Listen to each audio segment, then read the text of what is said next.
Pour trouver la bonne formation, j'ai préparé quelques étapes et on va voir tout ça ensemble. Déjà, on va fixer l'objectif.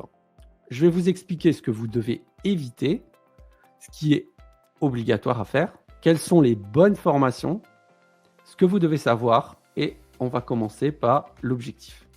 Alors l'objectif pour trouver la bonne formation, c'est simple, c'est devenir gestionnaire de paye. Quand vous devez chercher une formation, votre but ultime, c'est de devenir gestionnaire de paye. Pas comptable, pas assistant RH. Votre objectif, c'est devenir gestionnaire de paye. Ça veut dire devenir spécialiste du bulletin de paye, spécialiste de la DSN et spécialiste du logiciel de paye. Donc, je vous dirais qu'il faudrait éviter, dans le choix de la formation, toutes les formations inutiles. Alors, des formations inutiles, par exemple, c'est le BTS Compta. Le BTS Compta ne vous préparera pas au métier de gestionnaire de paye.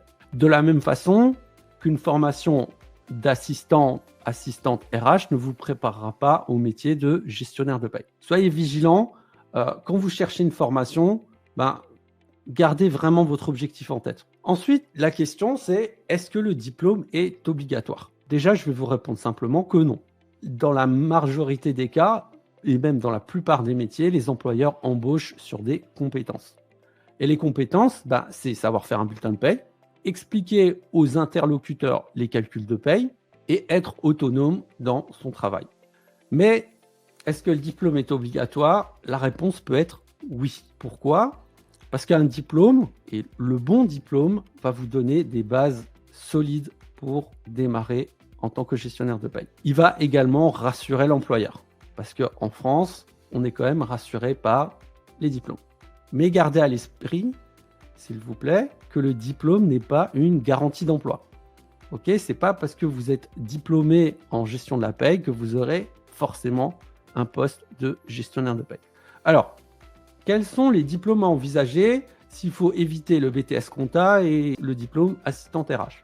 Mon conseil est le suivant. Si vous avez la possibilité, faites une licence Pro Paye parce que c'est une licence qui se fait en alternance et que c'est un diplôme du ministère de l'Éducation.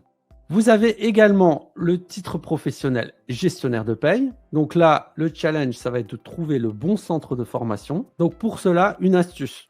Si vous ne voulez pas vous faire avoir sur la qualité du centre de formation qui délivre le diplôme, c'est de vérifier sur France Compétences. France Compétences, c'est un site internet qui est, on va dire, plus ou moins géré par l'État et qui va montrer toutes les accréditations, les statistiques réelles des centres de formation qui délivrent des diplômes qui sont enregistrés comme le titre professionnel gestionnaire de paye.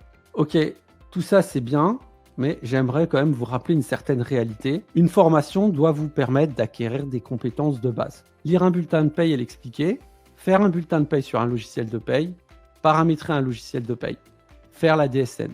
Malheureusement, le problème c'est que la plupart des formations se concentrent sur vous faire des cours. Et ça, je l'ai vécu moi-même et j'ai encore reçu un retour d'une autre personne qui est à l'AFPA qui est en totale autonomie. On lui donne ses propres cours à faire. L'autre point noir, c'est que beaucoup de centres de formation se concentrent sur les matrices Excel. En gros, c'est pas parce que le diplôme, on doit le préparer sur Excel qu'on doit passer 3 mois de formation, 6 mois de formation, 9 mois de formation à fabriquer que des matrices. C'est vraiment une mauvaise idée.